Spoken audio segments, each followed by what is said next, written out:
I am the Monroe J. Rathbone Professor of International Relations. I teach several courses at Lehigh.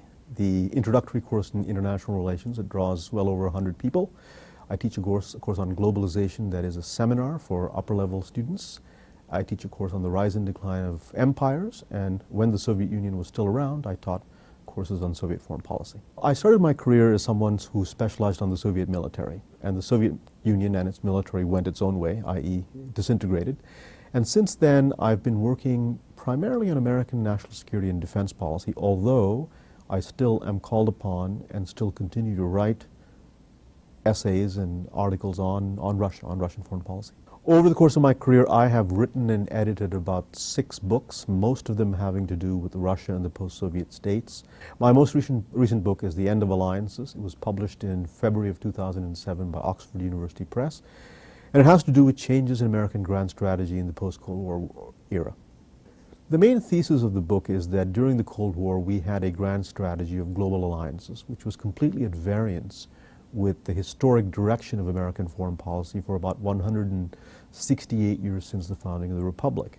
That Cold War strategy, I argue, has outlived its utility, and we are moving to a world in which the United States will have a foreign policy that is not based on formal alliances in the sense of NATO, Japan, South Korea, and so on. I see it as a natural development. If you look at the history of great powers, there are dramatic shifts that occur in their grand strategy, which when they first occur are not noticed by people or are objected to by people, because the people who have been part of that strategy have had their thinking, their careers, their entire global outlook fashioned by that.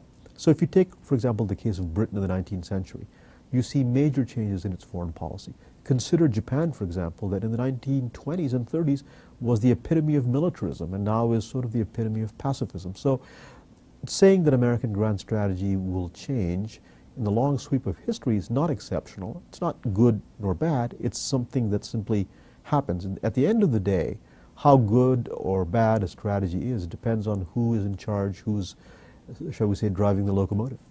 Books can be right, books can be wrong, but I think in the ultimate analysis their value lies in stimulating a debate and a discussion on foreign policy, which in this country we have much too little of. Part of the reason I wrote the book as, if you will, in the good sense of the word, a provocation or an attempt to stir the pot, and it has largely been received that way. Now, not everybody will like it. If you're a proponent of containment plus, that is a foreign policy that we had during the Cold War, dusted up and sort of refurbished and made relevant for the new world, I don't think you're going to like this book, but I hope you still read it anyway.